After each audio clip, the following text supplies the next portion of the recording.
साथियों नमस्कार।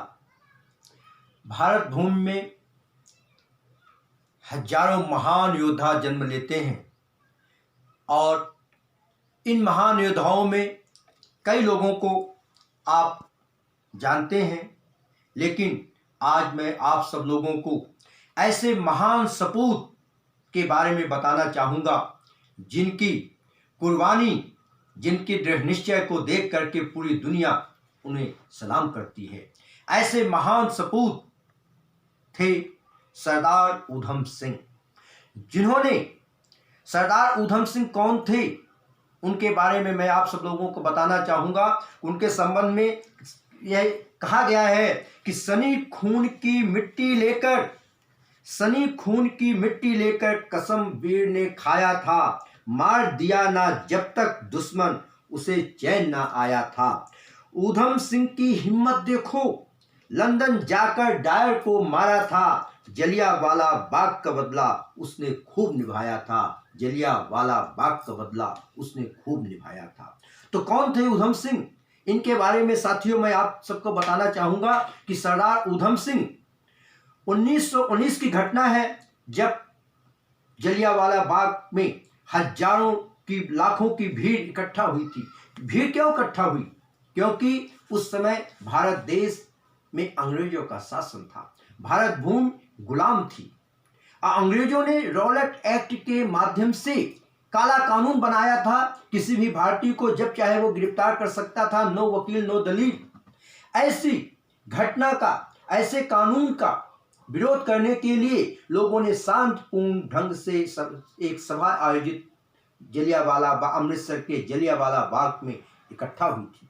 उस भीड़ में सरदार ऊधम सिंह भी गए हुए थे। ऊधम सिंह मात्र उस समय 15-16 साल के थे। उसी समय सरदार ऊधम सिंह जो थे, इनका बचपन का नाम शेर सिंह था और माता पिता इनके बचपन काल में ही चल बसे थे।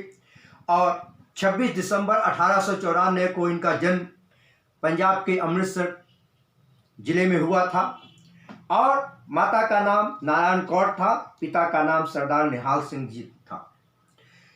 सरदार ऊधम सिंह जलियांवाला बाग की घटना के समय वहां मौजूद थे, क्योंकि वहां पर शांतिपूर्ण सभा आयोजित हो रही थी। अचानक देखा इस समय पंजाब का governor general Michael O'Dwyer थे और ब्रिगेडियर जनरल डायर वहां पर उपस्थित होकर के अमृतसर के जलियांवाला बाग में शांतिपूर्ण सभा आयोजित हो रही थी। वहां पर एकाएक गोलियों की बौछार करवा दी गई।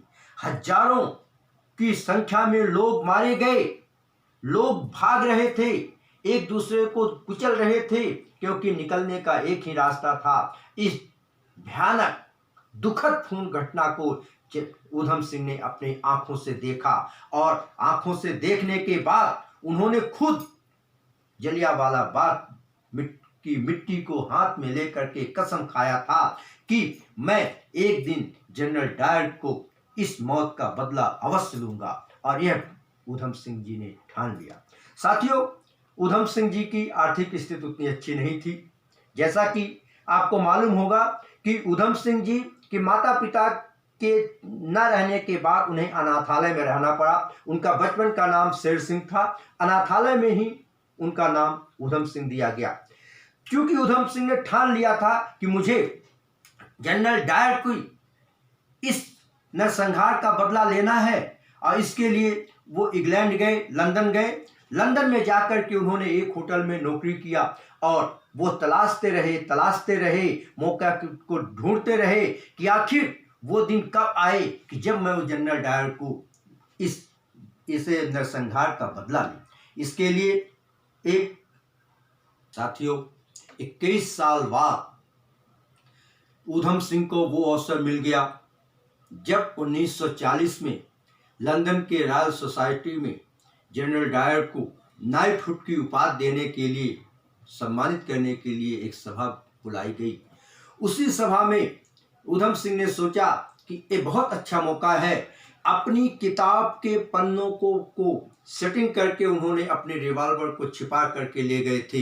और जब सभा आयोजित हो रही थी तो ऊधम सिंह वो वीर सेनानी था जो जनरल डायर को सामने से जाकर के गोलियां उनकी छाती पर मारा और जनरल डायर को वहीं पर ढेर कर दिया। लेकिन वो वीर सेनानी भागा नहीं और भारत माता की सपूत, भारत माता की जयकार करते हुए सीधे एक वीर योद्धा की भांति चलता रहा।